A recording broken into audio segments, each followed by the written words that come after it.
allowing God to work in some great and mighty ways through ministry. So I don't want to say too much more, but ask him, come on, Dr. Gibbs, and bless our lives. Amen. Amen. What an incredible privilege just to get to be here today. Thank you, thank you. I have loved the music. How many of you enjoyed all of this music? Let's thank the musicians and the singers one more time. That was just excellent. And what a thrill to get to honor those who have given so much so that we can have what we have. Amen. May we never forget, freedom is never free.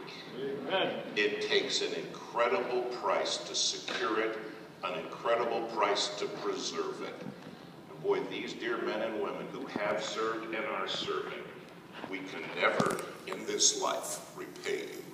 Amen. We thank you. Let's thank them one more time for their great service.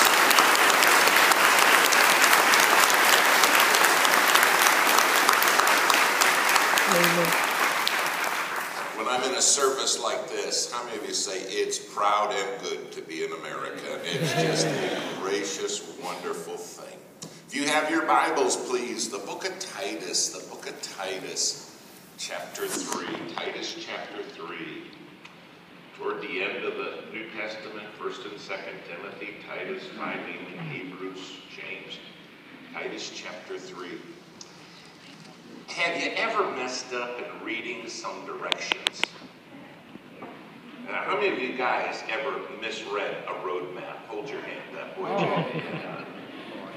How many of you ladies ever misread a recipe? How many of y'all have done that? How many of you guys had to eat what they misread? I love to tell a story because I will never forget it. It taught me a lesson extraordinaire. I misread some directions and the consequences were catastrophic. We had decided to take a family vacation. And a thing called motorhomes had just come out. They were just becoming fashionable.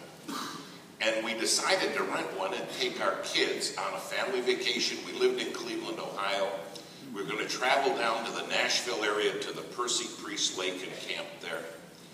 And my wife asked me a question that irritated me. I said, we'll rent this. And she said, do you think you can handle something like that? Now, how many of you men understand the insult in the very question?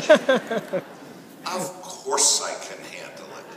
Comes to stuff like this, men are omnicompetent. We can take care of it. Well, I went up to rent it, and the guy said, look, I'll give you a manual. And boy, it was a good manual. He said, whatever you need to know about this motorhome, it's in the book. And he said, if you'll just follow this book, you'll have a great time. And boy, we did. We loaded. We had 3 kids then, loaded them up, traveled down to Nashville, set up camp, had a great time.